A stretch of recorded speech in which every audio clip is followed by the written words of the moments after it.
back in the garage for a few minutes. So there hasn't been a whole lot of things to really take video of on this. I've really just been working on the frame, getting that all wrapped, and that takes a lot of time. I mean, a serious amount of time to make all the patterns and then cut them out of steel and then trim them down, get them, you know, to fit better.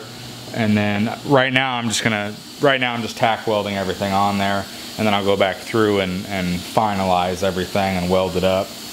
But yeah, it takes a lot of time, and it's not really something that I can video. It's just a lot of air compressor running, sparks flying, moving around the shop like a madman. I mean, when I say shop, I mean I'm reduced to basically a one-car garage here. That is my standing area. The rest of it's getting pretty full. So not a whole lot of room to move a camera around in here either. So that's why I haven't had a whole lot of content to put up.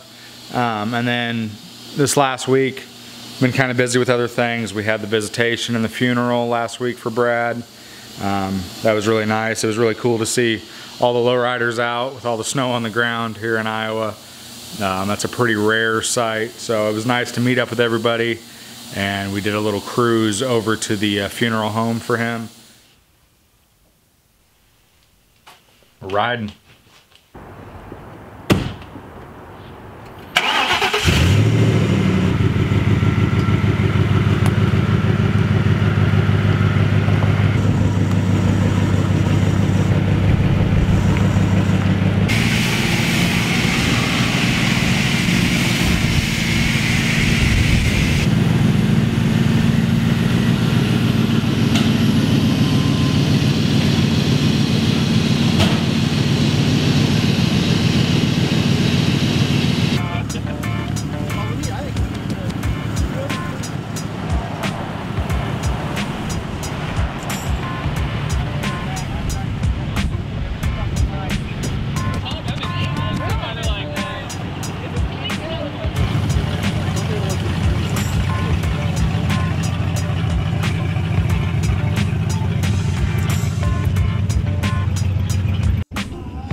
That was nice. Pretty amazing, all the people that came out for that. So yeah, that's why there hasn't been a whole lot of videos. Don't think I'm slacking. Don't think I'm just hanging out, not working on this sucker, because I'm working. I'm giving it all I got. Progress. My goal this weekend was to get all the plates made for both sides all the way up to the drive shaft tunnel, which I did. I got all that done. I got a little finishing up to do on there, making a filler piece for that, and then I'll probably worry about smoothing everything up when I do the final weld on everything. I still have the entire underside to do all the way around, but I'm going to go ahead and wrap everything, all three sides anyway, that I can get to all the way up to the front, and then I'll flip the whole frame over and do the underneath. My goal, my realistic goal for this summer is to get this frame complete all the way. That's the date I'm putting on it. Summer. I don't know if it's going to be the beginning of summer or the end of summer or whatever, but I want to have the entire frame done. When I mean done, I mean all the way done. Fuel lines ran on it, motor, tranny sitting in it. Get the motor to run, new brakes, new bearings, everything the way it's going to be when the body's dropped on it. That's the goal, and then I'll start on the body. And that's going to take some time to get the frame right. It's getting to a point, I knew this was going to happen, but it's very quickly going to start getting to a point where my ambition to work on this car, as of right now and pretty consistently, my ambition and my bank account have been pretty equal. So if I have time and I'm able to work on it, I usually have enough money to keep working on it. But as I keep going, my ambition is going to keep raising and my bank account is going to stay down there. And the gap's going to keep growing to where I knew it was going to happen. When you start buying parts for these things, it's going to slow everything down. I'm doing a disc brake setup on the front. I'm going to go ahead and keep the drums on the rear. I looked up cost to just rebuild the drums, and the rebuild kit for the drums is like $500, or I can get a disc brake conversion kit for $500. So I'm going to go that route, do the disc brakes in the front, and just put new shoes and wheel cylinders in the back and keep the drums. But yeah, I knew the parts, once the parts were going to have to start coming in, it was going to start getting real expensive. And you got to think, right now, wrapping a frame, it's mostly just labor, some weld wire, and some welding gas and metal.